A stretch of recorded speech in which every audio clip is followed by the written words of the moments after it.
요즘 전 세계가 참 시끄럽죠? 근데 이런 지정학적 불안이 커질수록 오히려 웃는 산업이 하나 있습니다. 바로 K방산, 한국의 방위산업인데요. 오늘 바로 이 K방산이 어떻게 120조 원이라는 어마어마한 성장 엔진을 달게 됐는지 그 명과암을 속 시원하게 파헤쳐 보겠습니다. 자, 그럼 도대체 얼마나 성장했다는 건지 바로 숫자로 보여드릴게요. K방산 빅4라고 불리는 기업들의 합산 매출, 작년에 40조 원을 넘었는데 올해는 무려 48조 원까지 갈 거라고 합니다. 여러분, 이건 그냥 성장했다 수준이 아니에요. 거의 폭발적인 도약이죠. 우리가 왜 이 산업의 미래를 주목해야 하는지 바로 이 숫자 안에 그 답이 있습니다. 그래서 오늘 우리가 살펴볼 내용은 이렇습니다. 먼저 작년에 얼마나 대단한 기록을 세웠는지 보고요. 그 힘의 원천인 120조 원이 대체 뭔지 뜯어볼 겁니다. 물론 위험 요소는 없는지도 따져봐야겠죠? 그리고 세계 최고가 되기 위한 길, 마지막으로 투자자라면 어떻게 봐야 할지까지 차근차근 따라와 보시죠. 자, 그럼 첫 번째 이야기부터 시작해볼까요? 모든 건 바로 작년 K방산이 나 이 정도야 하고 전 세계에 제대로 보여준 그 엄청난 실적에서부터 시작됩니다. 이 숫자들 좀 보세요. 정말 입이 떡 벌어지죠? 한화 에어로스페이스를 시작으로 이 4개 회사가 합쳐서 매출 40조 원을 넘었어요. 이게 뭘 의미하냐면 지난 몇 년간 정말 열심히 따냈던 그 수많은 해외 계약들 있잖아요. 그게 드디어 진짜 돈이 되어서 통장에 찍히기 시작했다는 아주 강력한 신호인 겁니다. 그런데 여러분, 여기서 진짜 주목해야 할 건 따로 있어요. 그냥 매출만 늘어난 게 아니라는 거죠. 영업이익이, 그러니까 실제로 남는 돈이 무려 74%나 뛰었다는 겁니다. 이건 이제 K방산이 그냥 물건만이 파는 단계를 넘어서 아주 제대로 남는 장사, 즉 비싸게 잘 파는 고부가가치 산업으로 체질이 바뀌고 있다는 확실한 증거예요. 네, 작년 성적표 정말 화려하죠. 근데 투자자 입장에서는 이런 생각이 들 거예요. 그래서 이 좋은 시절이 계속될까? 바로 그 질문에 대한 답이 여기 있습니다. 앞으로 몇 년간 K방산을 먹여 살릴 강력한 엔진, 바로 수주잔고라는 녀석입니다. H1. 와, 이 숫자는 그냥 이 정도 벌었으면 좋겠다 하는 희망사항이 아닙니다. 이미 도장 다 찍고 계약 끝난 확정된 미래의 먹거리라는 거죠. 말 그대로 K방산이 앞으로 몇 년은 걱정 없이 날아오를 수 있는 아주 탄탄한 활주로가 깔려있는 셈입니다. 그리고 더 대단한 건 이 120조 원이 어느 한 회사에 몰빵된 게 아니라는 거예요. 이 그래프를 보시면 빅4 모두가 골고루 수십조 원어치 일감을 쌓아뒀죠. 이게 왜 중요하냐면 혹시 한 회사가 좀 흔들려도 산업 전체가 무너지지 않는 굉장히 안정적인 포트폴리오를 갖췄다는 뜻이거든요. 자, 그럼 이 엄청난 수주잔고가 어떻게 매출로 바뀌는 걸까요? 아주 쉽게 비유하자면 거대한 댐에 물을 120조 원어치 가둬놨다고 생각하시면 돼요. 그리고 이걸 한 번에 다 쓰는 게 아니라 앞으로 4, 5년에 걸쳐서 수문을 조금씩 열어 안정적으로 흘려보내는 거죠. 매출이 차곡차곡 쌓이는 겁니다. 그러니까 투자자 입장에서는 미래 실적 예측이 너무 쉬워지는 거예요.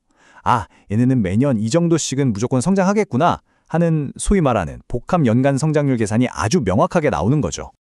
자, 여기까지 들으면 K방산에 그냥 올인해야 할 것 같죠? 그런데 말입니다. 세상에 좋은 점만 있는 투자는 없습니다. 이제부터는 이 화려한 전망 뒤에 숨어있는 그림자, 그러니까 우리가 꼭 짚고 넘어가야 할 리스크들을 하나씩 냉정하게 따져보겠습니다. 참 아이러니하죠. K방산을 이렇게 키워준 게 바로 지정학적 리스크인데 동시에 가장 큰 위험 요소도 바로 그거라는 점입니다. 이건 말 그대로 양날의 검이에요. 언제 어디서 정치적인 변수가 터져서 계약이 엎어지거나 공급망이 막힐지 모르는 그런 복잡한 상황인 거죠. 첫 번째 리스크, 바로 계란을 한 바구니에 너무 많이 담았다는 겁니다. 이 차트를 보세요. 우리 수출 물량 대부분이 유럽이랑 중동 이 두 군데에 몰려 있어요. 이게 왜 위험하냐면요. 만약에 이 지역에서 갑자기 전쟁이 끝나거나 정치 상황이 바뀌거나 경제 위기가 와서 우리 무기 안 살래 해버리면 K방산 전체가 그냥 직격탄을 맞는 거예요. 굉장히 취약한 구조죠. 두 번째 리스크는 바로 경쟁입니다. 지금까지 우리는 가성비랑 빠른 납기라는 무기로 시장을 공략하는 도전자 입장이었죠. 근데 이제 상황이 바뀌었어요. 우리가 너무 잘 나가니까 잠자고 있던 거인들이 깨어나기 시작한 겁니다. 대표적인 게 바로 독일이에요. 우리나라 국방 예산의 거의 3배, 170조 원이라는 어마어마한 돈을 쏟아부으면서 방산명가의 자존심을 되찾겠다고 나선 거죠. 이제 진짜 힘낼 싸움이 시작될 수 있다는 겁니다. 자, 그럼 이런 험난한 도전을 어떻게 이겨내야 할까요? 지금 잘 나간다고 마냥 좋아하고 있을 수만은 없겠죠. 여기서 한 단계 더 도약하기 위해서 반드시 필요한 전략적인 변화가 뭔지 한번 살펴보겠습니다. 해법은 바로 투트랙 전략, 두 갈래 길로 동시에 나아가는 겁니다. 첫 번째는 영토 확장이에요. 유럽, 중동에만 목매지 말고 북미나 남미, 동남아 같은 새로운 시장을 뚫어서 리스크를 분산시켜야 합니다. 두 번째는 기술 초격차입니다.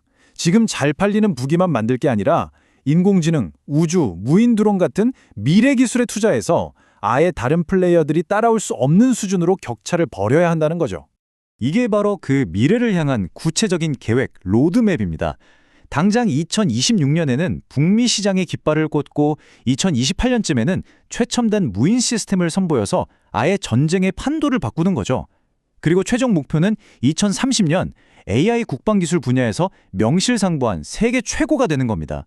이게 바로 미래 전장을 지배하는 기술의 핵심이에요. 자, 그럼 지금까지 우리가 나눈 모든 이야기를 딱 한 장으로 요약해 보겠습니다. 만약 여러분이 투자위원회에 들어가서 K방산 투자해야 합니까? 라는 질문을 받는다면 바로 이 메모 하나면 충분할 겁니다. 핵심은 간단합니다. 한쪽 저울에는 120조 원짜리 수주잔고라는 엄청난 성장 동력이 올라가 있고요. 다른 한쪽에는 시장 쏠림과 치열한 경쟁이라는 리스크가 올라가 있습니다. 결국 이 투자의 성공 여부는 이 리스크라는 무게추를 얼마나 잘 다루느냐, 바로 거기에 달려 있는 거죠. 실제로 이런 관점을 뒷받침하는 연구 결과도 있어요. 방위산업이라는 게 그냥 세상이 시끄러울 때 잠깐 돈이 몰리는 피난처가 아니라는 겁니다. 그 자체로 장기적인 성장성을 가진 산업이라는 거죠. 이 말은 지금 K방산이 누리는 이 호황이 반짝하고 끝날 게 아닐 수도 있다는 아주 중요한 근거가 됩니다. 자, 그래서 이 모든 이야기를 듣고 나니 마지막 질문 하나가 남습니다. 과연 K방산은 이 불안한 시대를 발판 삼아 한 세대를 풍미할 엄청난 투자 기회일까요?